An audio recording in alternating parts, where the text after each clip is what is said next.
Like to bring in our international affairs commentator, Douglas Herbert. Doug, this has been going on for months. The pressure has been piling on for months. What happened? I think you need to remind our viewers that this is a very long list of things that Boris Johnson has done. Well, I just want to underscore here, we're talking about he's going to be resigning, except that he's still essentially in denial. This is a resignation, as we've been saying, Delano, with a lowercase r, because if he is to stay on in office, and all the signs at this hour is that his position is that he sees himself as still very much justified as the rightful prime minister, the people want him to remain, that he has a responsibility to stay on in office. I mean, it might seem completely implausible to anyone who actually inhabits the reality outside Boris Johnson's own mind. But that at this hour he is still, even if he resigns today, the question is he is still maneuvering in the back of his mind, despite the pleas, the urgings, his entire hemorrhaging of support within his own party, the grandees of his party,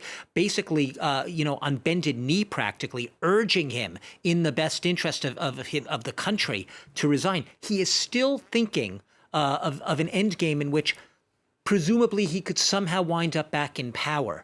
It reminds me a little bit of, say, Benjamin Netanyahu in Israel. How many times he's fallen at the hurdle. He obviously he's not prime minister at the moment, but the Israeli press, you read it, it reports that by all instances, when Israelis go back to the polls in November, on November 1st, Benjamin Netanyahu, his name is still very much being mooted as a possible contender. And not just that, but as someone who could be back in the prime ministership. I think that, and Donald Trump, obviously, he looms giant there because he's seen as not only the likely, if he runs, the likely Republican nominee, but a very plausible next president again. And I think Boris Johnson is in that same frame of mind. He's down, but in his own mind, he is never out. There is not this sense, I think we're trying to sort of apply this narrative to him that maybe he's finally gotten it, that maybe the message has finally gotten through. Enough people have come begging to him to step down.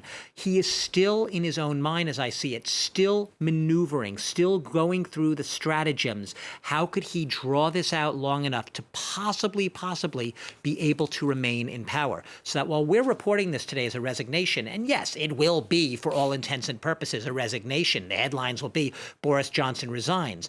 But there will be sort of gradations of resignation here, because he is going to, you were asking a guest earlier whether or not this is the end of him politically. And by all means, it's the end of him politically, except in Boris Johnson's own mind. In his own mind, he is going through, I can almost guarantee you, the stratagems by which he can have a plausible way of remaining in power and gaining the good graces of the British people, if not of his party again.